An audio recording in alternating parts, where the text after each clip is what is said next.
Des fourches noires qui se détachent sur un fond rouge, un titre à l'accent révolutionnaire. Bonsoir Marie-Fleur Albecker. Bonsoir. Ce titre, c'est celui-ci, et J'abattrai l'arrogance des tyrans. C'est le titre de votre premier roman qui est paru aux Forges de Vulcain. Alors vous nous emmenez en 1381 au royaume d'Angleterre. En fait, vous nous faites revivre la révolte des paysans. Alors pourquoi avoir choisi cette révolte ? Alors, pourquoi avoir choisi cette révolte? En fait, moi, je m'intéresse au Moyen-Âge depuis très longtemps. C'est une période qui est assez peu connue et pourtant qui est plus proche de nous que ce qu'on pense. Et puis, en fait, je ne connaissais pas non plus cette révolte, je vous rassure.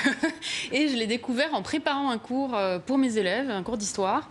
Et ça m'a passionnée, ça m'a beaucoup intéressée. Et du coup, de fil en aiguille, je me suis beaucoup intéressée à cette histoire. Oui, alors on rappelle un peu cette révolte. En fait, ce sont les paysans anglais qui sont submergés d'impôts et ils veulent en finir avec toutes ces taxes, avec leur statut aussi. Oui, absolument. En fait, comme souvent, c'est une révolte qui est suscitée par un impôt qui est considéré comme injuste. Et en fait, donc tous ces paysans vont vouloir demander justice au roi. Et ils vont donc partir de leur campagne pour aller à Londres, pour aller voir le roi et réclamer justice. Alors, dans votre roman, on retrouve l'une des figures du mouvement, une des figures connues, Wat Tyler. Alors, il fait décapiter les juges, mais refuse les pillages. Il y a vraiment une notion de justice, c'est-à-dire on ne doit pas profiter de cette révolution, non, on doit faire entendre sa voix.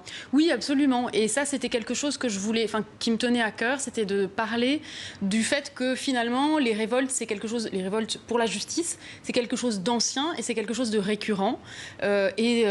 Finalement, on retrouve les mêmes accents dans ces révoltes du Moyen-Âge, dans les révoltes des temps modernes et dans des révoltes du printemps arabe, par exemple. Contemporain, exactement. Ça repose sur la même colère, la même demande de justice. Exactement, c'est vraiment la demande de justice. Alors, ce qui est original, c'est que vous nous faites vivre cette révolte au travers d'un paysage fictif, une femme. Elle s'appelle Johanna, une Jeanne d'Arc athée. Alors, c'est vrai qu'elle veut participer, elle veut être là. En fait, c'est un peu une MeToo avant l'heure.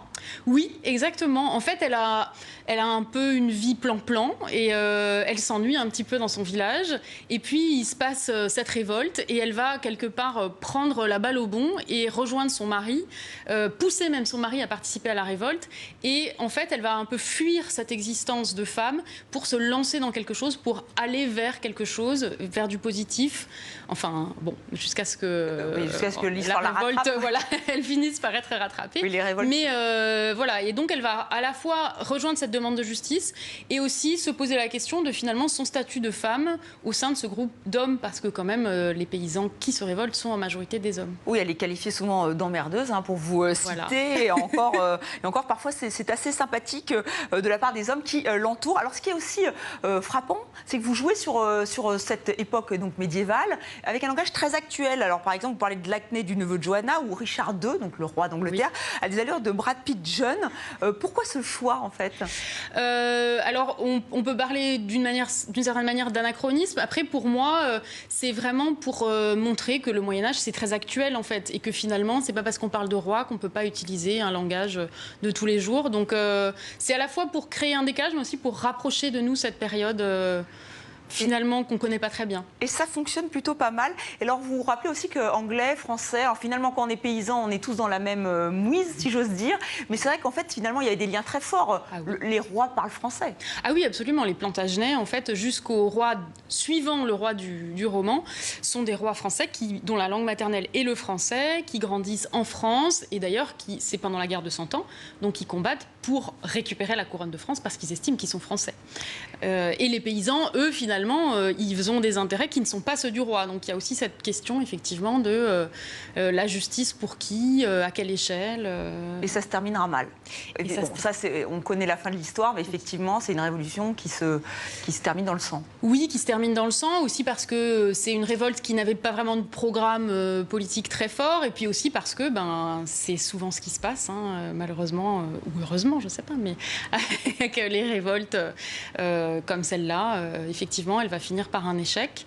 Et ça pose la question aussi de comment on continue sa vie, finalement, après avoir participé à ce genre de transe, de mouvement très violent.